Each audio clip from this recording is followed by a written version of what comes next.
Talking about the high bar squat, I friggin' love this lift because I hate this lift. I squat low bar in competition. This one will help your back strength like nothing else. Beltless variations or belted variations regardless. I don't really use them as max outs very much.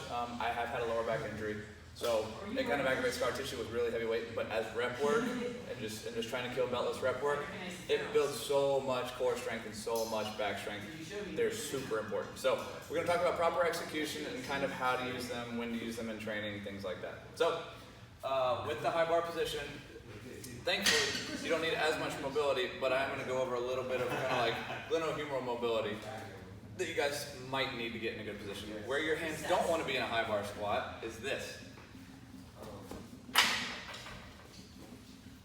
This pushes the bar further up your spine, further forward on the horizontal plane, and you're much more likely to bow at the chest. Rather than sending the hips back and trying to think about keeping your chest high, you're going to bow first off the bat, and that is not what you want to do.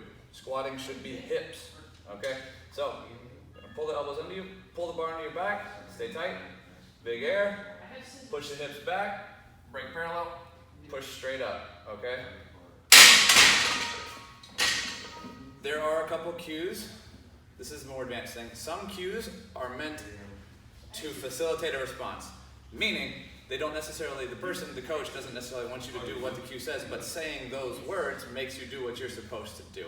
So, one thing to do, especially in a high bar position, if you're a longer spine, longer femur lifter, common cue is either arch the back up, which you don't want to do, but what it will make you do is push back into the bar. So you don't just push your heels to the floor, but you're pushing back into the bar. So you drive up with the hips and straight up. What will happen? Where do you see people fail a high bar squat? You see this, right? You see the back collapse, you see the T-spine collapse, you see the core collapse.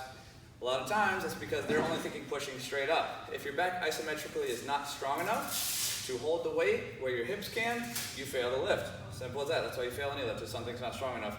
That's the general one for high bar. So that's why it strengthens that area well. When you go to high rep work or beltless work and things like that, it forces you to stay tight. You have to push up and you push back into the bar a little bit, which carries over very well to a low bar good morning, or a low bar squat, sorry. Again, quad dominant still, but as you're moving along that horizontal plane, if you saw the front squat video, this is our diagram we talked about, right here. So there's a horizontal plane at play with the different bar positions. So low bar, the bar is furthest down the spine, it's furthest away on the horizontal plane. High bar moves slightly up the spine a little bit, so you can stay a little more upright. However, it will load the spine more. The further the bar is horizontal plane-wise on the spine, the more it's going to directly load the spine, which is why it's great for building erector strength. Great variation. I love it. So just make sure your ankle mobility is good, and here are those 3 mobility tips for the high bar arm position.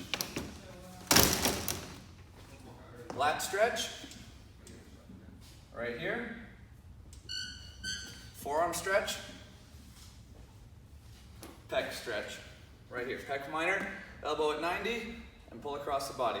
30 seconds each in between all your warm-up sets. Make sure you do at least 3 warm-up sets. You'll be good to go.